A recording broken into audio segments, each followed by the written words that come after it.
I just don't like this world at all. I just don't like this technology thing and how it's changed the world. I just don't like it all because everybody's rushed.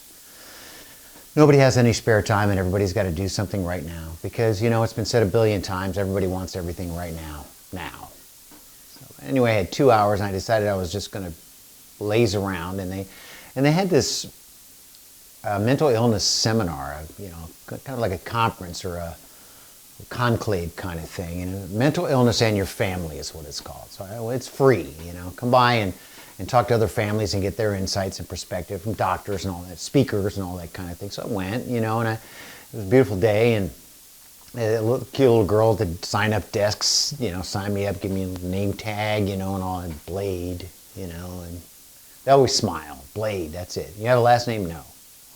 And it says, well, do you have a member of your family who suffers from mental illness? And I thought about it for a couple of minutes, and I said, well, I do have a family member who has mental illness, but he doesn't suffer.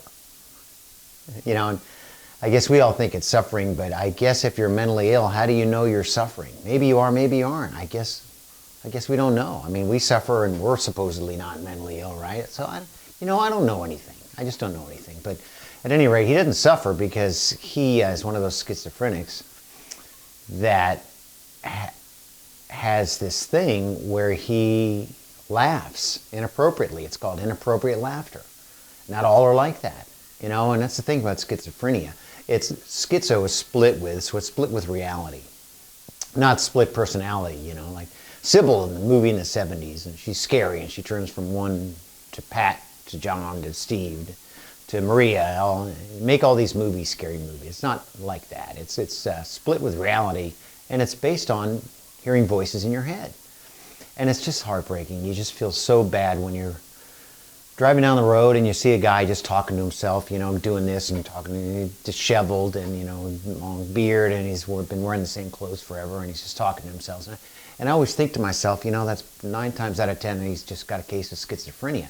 And the worst thing about it, because they're talking to themselves, and the worst thing about it is that somewhere along the line, someone doesn't love him or has decided not to care for him.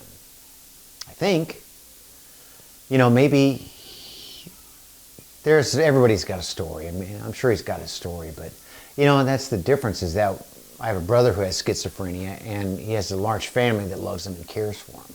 So I guess he's lucky in that way. And sure, you know, the 2 things I do know about schizophrenia is, one, it kicks in early when you're 18, 19, 20, or 21 or so, and that's what happened to Brandy, my brother. And 2, you hear voices. It's based on voices in your head, and sometimes those voices tell you to do bad things, and sometimes they don't. You know, and I hear about these mass murders, and I watch all these murders on Investigation on Discovery. I just love that channel because of the intrigue and the mystery and of all the, you know, real life stories that happen. And you know, a lot of times you can tell that people were murdered by people with schizophrenia. You can just tell. And you don't grow up with it in your family, you may not recognize it or see it. You know, and that's a good thing about it, I guess, is growing up with it, is that you recognize it in other places. But, you know, and so it's a battle with the voices in your head. I think that's pretty true. I can count on that. And the difference between guys like say, the Virginia Tech shooting, 10 years ago, I'm pretty sure that was a schizophrenic guy who had bad voices in his head telling him to kill everyone. They're not all like that, but in this case it particularly was. And my brother's schizophrenia is that, well, he has this thing called inappropriate laughter, and he laughs whenever at whatever. And sometimes it pisses people off. What's so funny? You know, and other times it makes people laugh. And it makes all of us laugh because we know it's all from his schizophrenia. So he must be hearing voices in his head that are funny. I mean, if you're going to have an affliction like schizophrenia and you hear voices in your head, I guess you'd want them to be funny. You know, wouldn't it be funny if you had schizophrenia and the voices in your head were a comedian? That'd be the way to go, man. You know, you're telling jokes and doing stand-up, and did you hear the, you know, and the true story, and then they're ongoing comedy show in your head. How can that be bad? You know, but so it has this inappropriate laughter, and it comes out in the funniest places. I mean, one example is years ago, and children are, you know, 24, 25, we're midnight mass church, and, you know, there's a rare moment in the sermon where the the priest wasn't saying anything, and Brandy and it was loud, and he laughed inappropriately in the middle of nowhere, and we all know what it is, and so we're giggling too, because it's always funny. And the people in the pews around are all looking at him going like that. And, we don't care, whatever, because that's just what he does.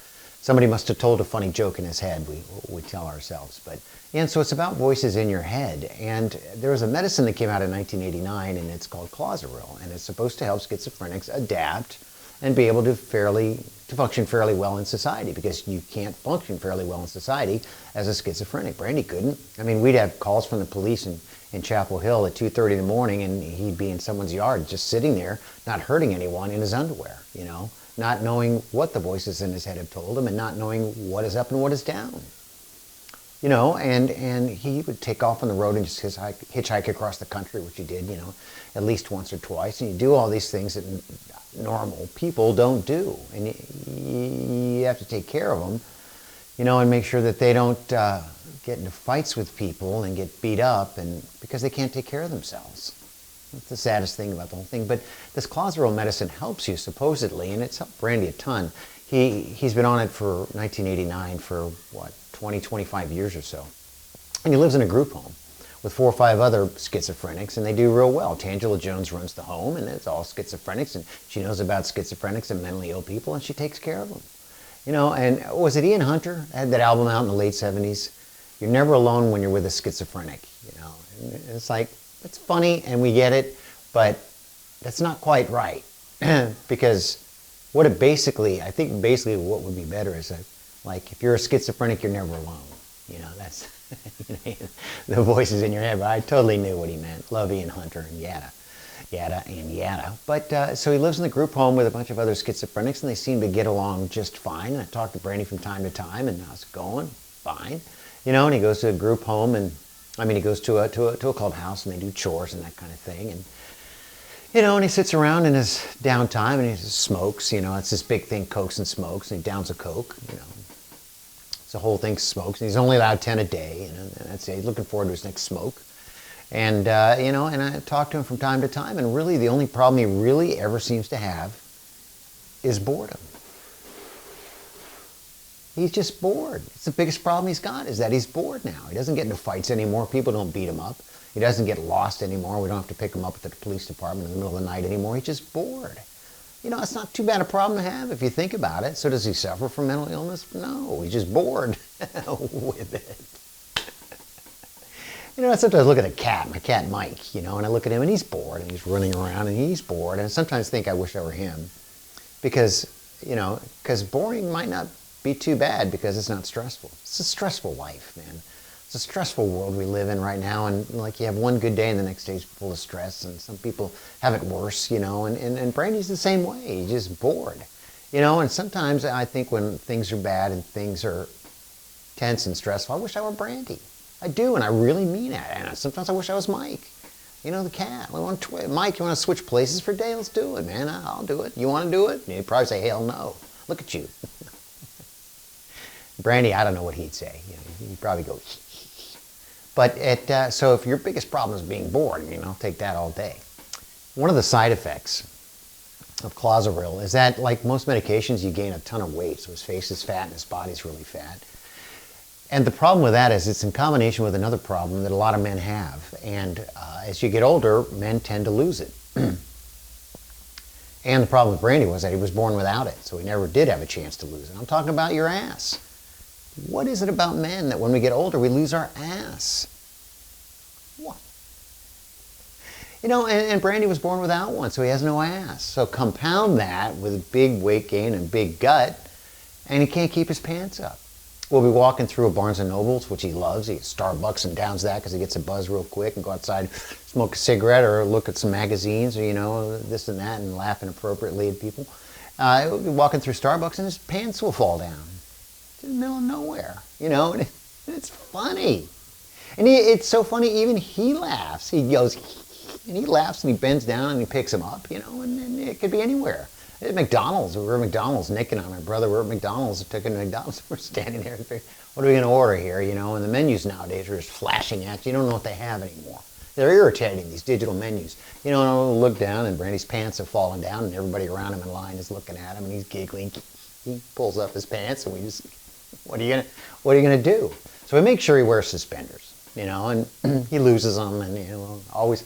So what we do is we drive around in our cars every time we pick him up to visit him. We all make sure that we have a pair of suspenders in the cars. It's kind of like eyeglasses. Make sure you always have a pair of eyeglasses in the car.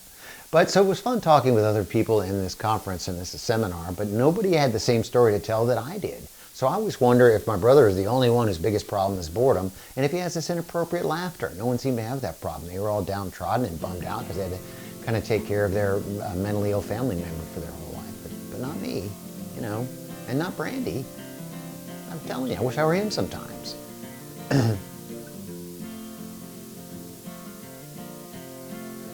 That's a Blade Radio Show, and we'll catch you again next week. Thanks, patrons and sponsors, for your help in sponsoring the show this week. You can hear Blade Radio, catch all the archived shows on Star Worldwide Networks. That's in Phoenix, Arizona.